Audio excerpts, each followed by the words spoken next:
Hello and welcome back. So my name is Marta and today I'm going to be sharing a little book on haul, as you can see by the title, and some books I'm wanting to get rid of.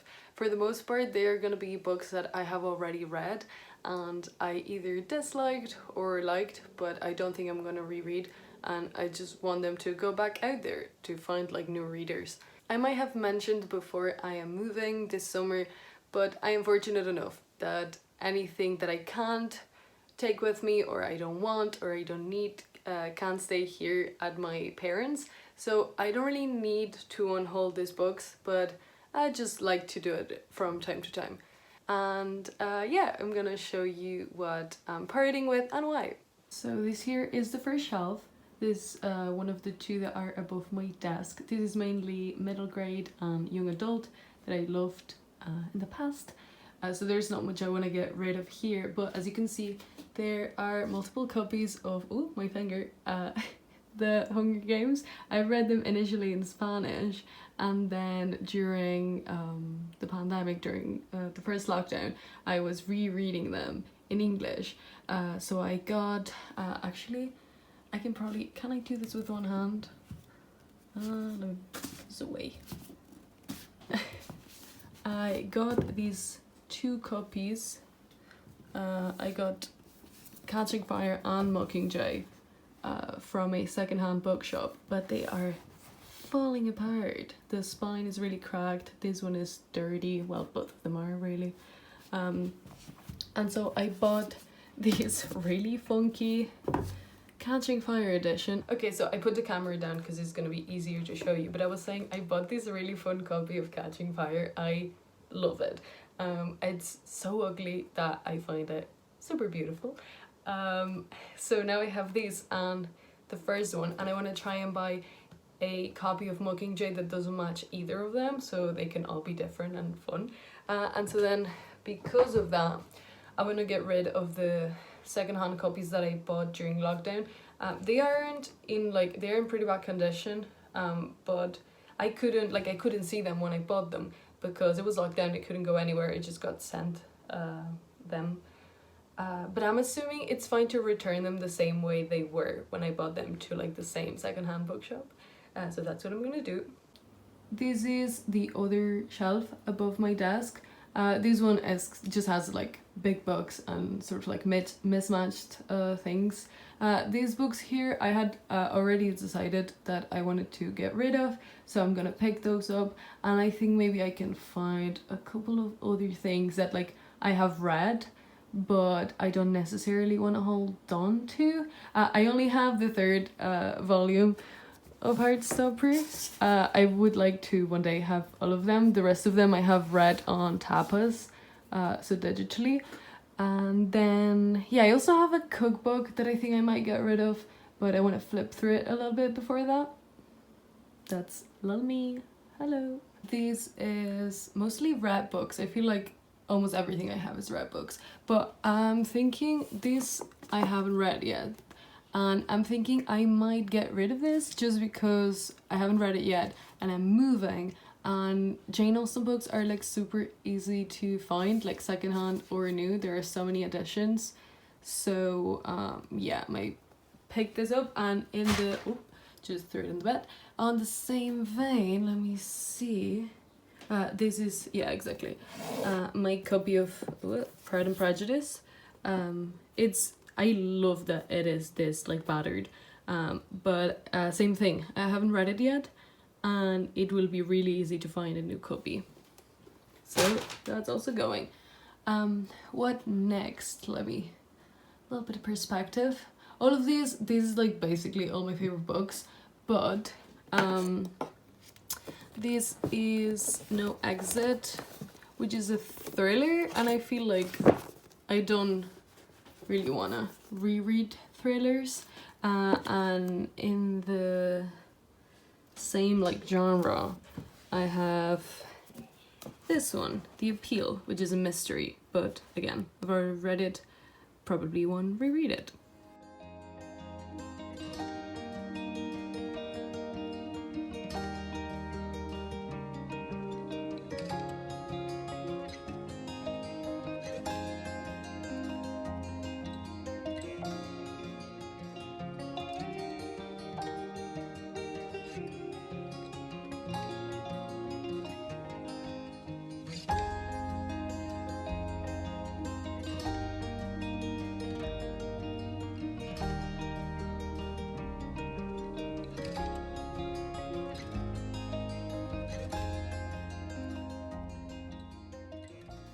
Okay, I guess first let me count how many there are.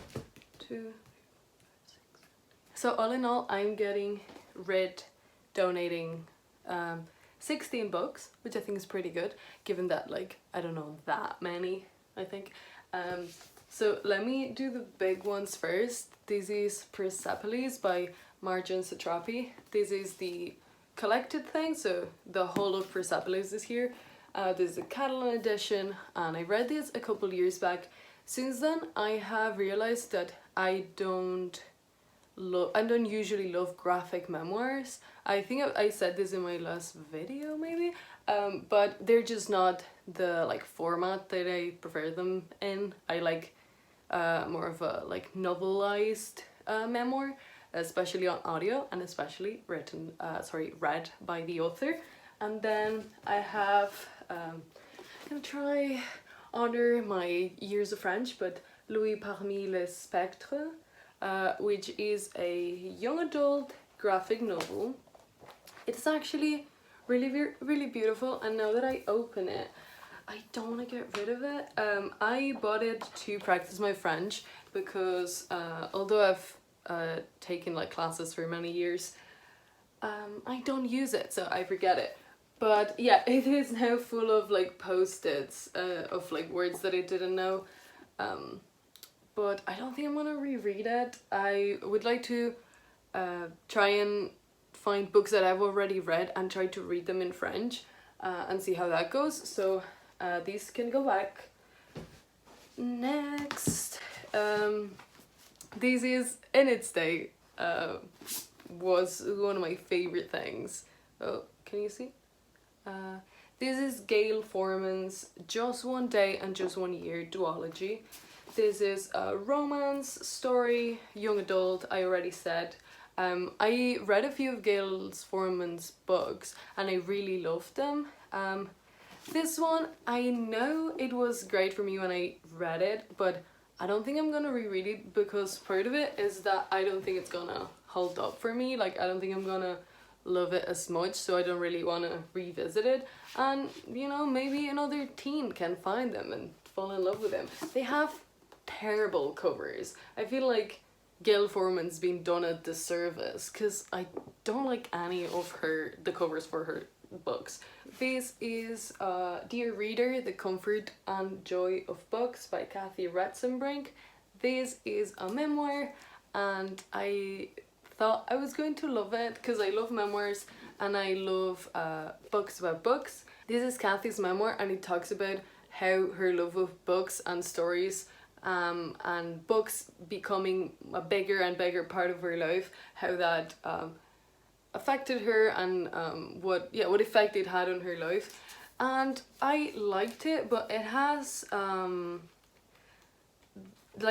like reading recommendations like interspersed throughout it, and even though that's like a really cool like device and organization, for me it just like broke up the memoir, and so then like I didn't like the flow of it as much. Upset that I didn't like it because it is a gorgeous book, but someone else can love it, so that's okay. Then I mentioned it already, but these are the only 2 books I'm getting rid of that I haven't read: Pride and Prejudice and Emma by Jane Austen. Next, I already showed you this. This is No Exit by Taylor Adams and The Appeal by Janice Hallett. It has some tabs because I was trying to figure out the mystery for myself. I didn't really, well, I did guess some bits.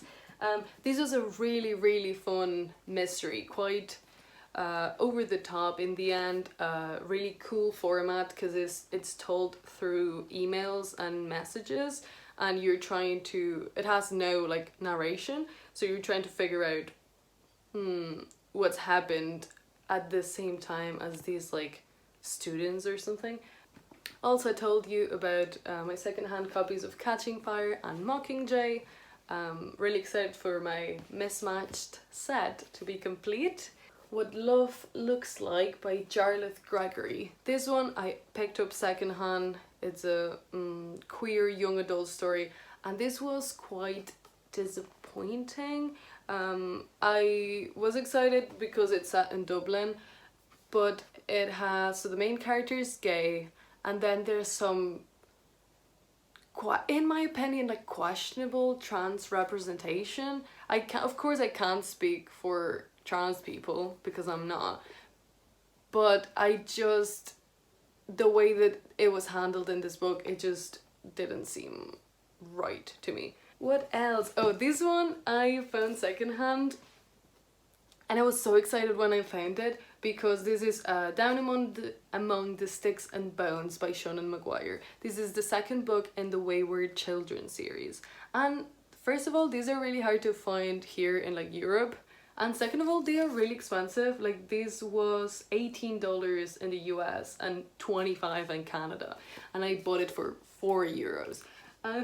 But I've since then realized that I love this series, but I love reading them as audiobooks.